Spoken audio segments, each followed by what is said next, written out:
L'enseignement de cette semaine est Je suis la lumière du monde à travers deux extraits de l'évangile de Saint Jean au chapitre 8, c'est les versets 12 à 19 et au chapitre 9, les versets 1 à 12. Jésus fait une déclaration étonnante en Jean 8, verset 12. Moi, je suis la lumière du monde. Moi, dit Jésus, je suis la lumière du monde. C'est la deuxième fois dans l'évangile de Jean que Jésus fait une déclaration aussi forte. La première fois, nous le méditions la semaine dernière, il avait dit « Moi, je suis le pain de vie ». Jésus se compare à des choses simples, à des choses tangibles. Il est le pain de vie, il est la lumière du monde. Il nourrit les affamés spirituels, il donne l'eau vive à ceux qui ont soif, il éclaire ceux qui sont dans l'obscurité. Vous me permettrez cette semaine une confidence. Enfant, j'étais effrayé d'aller le soir dans la cave de la maison familiale. Je descendais l'escalier et je m'enfonçais dans le noir. Je marchais à tâtons, au ralenti, par peur de frapper quelque chose. Les silhouettes des meubles, les silhouettes des objets prenaient alors une allure inquiétante, voire monstrueuse pour l'enfant que j'étais. J'étais pourtant passé par là des centaines de fois, mais dans le noir, tout me semblait inconnu. Jusqu'au moment où enfin je sentais sous mes doigts l'interrupteur et que, en un clin d'œil, la lumière s'allumait. Aussitôt, les ténèbres fuyaient sans résister. Les meubles, les objets redevenaient familiers, colorés, réconfortants. Et, vous l'imaginez bien, je poussais un soupir de soulagement, je pouvais enfin me diriger avec assurance.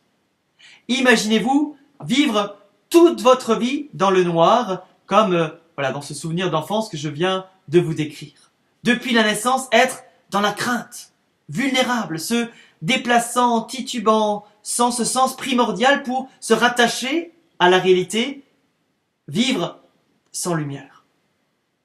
Jésus est lui-même la lumière qui éclaire le monde.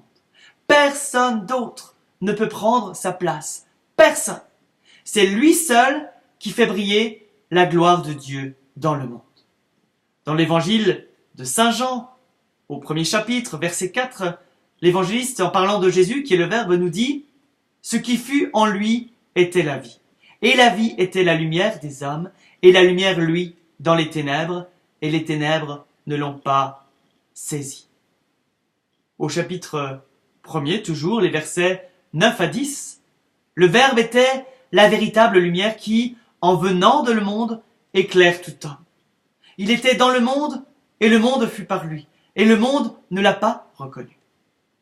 Toujours dans l'évangile selon saint Jean, au chapitre 3, verset 19, la lumière est venue dans le monde, et les hommes ont mieux aimé les ténèbres que la lumière, parce que leurs œuvres étaient mauvaises. L'humanité est prisonnière de l'obscurité du péché. Nous avons absolument besoin d'être délivrés. Jésus est la lumière qui éclaire le monde spirituellement et qui procure le salut aux enfants de Dieu. Ce n'est pas la première fois que l'apôtre Jean nous en parle, mais c'est la première fois dans le chapitre 8 de son évangile, au verset 12, que Jésus lui-même le déclare. Moi, je suis la lumière du monde. Cette parole est remplie d'autorité. Jésus est venu délivrer son peuple de l'obscurité du péché, de l'obscurité du mal, de l'obscurité de la mort. Oui, Dieu seul est la lumière du monde. Le Seigneur est ma lumière et mon salut, comme nous le chantons avec le psaume 27. Cette déclaration ne vient pas toute seule. Elle s'accompagne d'un appel retentissant. Moi, dit Jésus, je suis la lumière du monde. Mais écoutons la grande invitation qui est associée, toujours au chapitre 8, verset 12. Qui me suit ne marchera pas dans les ténèbres, mais aura la lumière de la vie. Celui qui me suit. Jésus marche devant nous et nous sommes appelés à le suivre. La lumière de Jésus éclaire ceux qui suivent Jésus. Souvenons-nous, après la sortie d'Égypte, Israël suivait la colonne de nuée et la colonne de feu. Ils n'avaient pas beaucoup de points de repère dans le désert. Ils étaient entourés de nombreux dangers.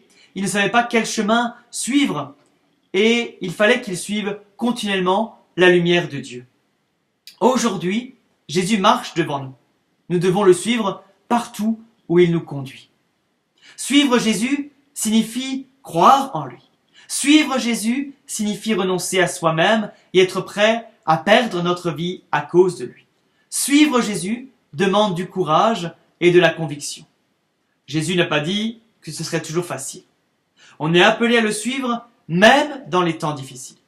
Il est digne d'être suivi, car il est un guide sûr.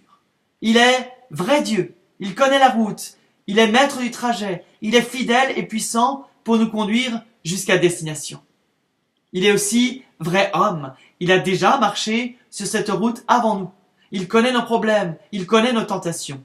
On peut vraiment compter sur lui et le suivre en toute confiance. Jésus nous fait cette promesse éclatante. Qui me suit ne marchera pas dans les ténèbres, mais aura la lumière de la vie. La guérison de l'aveugle-né, dans le chapitre 9 de l'évangile de Saint Jean, en est une très bonne illustration. Cet aveugle était prisonnier de son obscurité depuis sa naissance, jusqu'au jour où Jésus le voit et fait un miracle extraordinaire. Il lui redonne la vue. Pour la première fois de sa vie, celui qui était aveugle voit les formes, les couleurs, la lumière, les visages. Il est dans l'émerveillement. Il peut associer les sons, les textures, les sensations à ce qu'il voit. En un instant, son identité change. Il n'est plus l'aveugle, il voit. Ce récit est le reflet d'une réalité plus grande. Un monde plongé dans l'obscurité, un monde plongé, paralysé par l'insécurité, l'anxiété, avançant sans savoir où diriger ses pas. Sa vision est restreinte et l'empêche de discerner la vérité. Et soudain, la lumière du monde se lève sur l'humanité. Et pour quiconque la reçoit, tout s'éclaire. Nous devons maintenant faire resplendir cette lumière autour de nous. Souvenons-nous la parole de Jésus dans l'évangile selon saint Matthieu au chapitre 5, les versets 14 à 16. Vous êtes la lumière du monde. Que votre lumière brille ainsi devant les hommes, afin qu'ils voient vos bonnes œuvres et glorifient votre Père qui est dans les cieux. Vivons dans son admirable lumière et laissons sa lumière briller autour de nous, qu'elle brille par nos paroles, par nos bonnes œuvres. Le monde en a vraiment besoin. Bonne rencontre de cellules et bonne semaine.